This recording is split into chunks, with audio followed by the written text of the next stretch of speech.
ধন্যবাদ মাননীয় স্পিকার। মাননীয় স্পিকার, আপনার মাধ্যমে আমি তথ্য ও যোগাযোগ প্রযুক্তি মন্ত্রীর কাছে প্রশ্ন রাখতে চাই।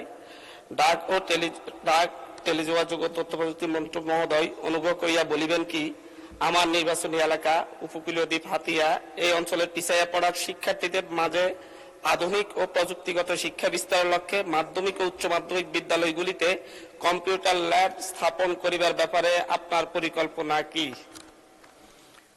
মাননীয় ডাক ও টেলিযোগাযোগ মন্ত্রী। ধন্যবাদ মাননীয় স্পিকার। তথ্য ও যোগাযোগ প্রযুক্তি বিভাগের আওতাধীন তথ্য ও যোগাযোগ প্রযুক্তি অধিদপ্তর কর্তৃক বাস্তবায়নাধীন শিক্ষা প্রতিষ্ঠান ডিজিটাল ল্যাব স্থাপন প্রকল্প দ্বিতীয় পর্যায়ের আওতায় বর্তমানে নোয়াখালী জেলার হাতিয়া উপজেলায় মোট 13টি শিক্ষা প্রতিষ্ঠানে কম্পিউটার ল্যাব স্থাপন করা হয়েছে।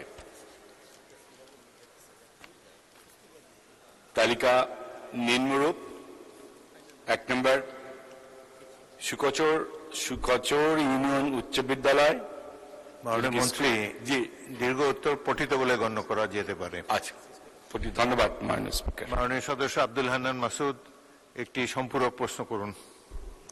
মাননীয় স্পিকার, 13টি শিক্ষা প্রতিষ্ঠানের ল্যাব স্থাপন করা হলো। অধিকাংশ শিক্ষা প্রতিষ্ঠানের অকেজু এবং বিভিন্ন ক্ষেত্রে শিক্ষক সংকট রয়েছে। এ ব্যাপারে মাননীয় মন্ত্রীর কাছে উদ্যোগ গ্রহণ করার জন্য আহ্বান জানাচ্ছি।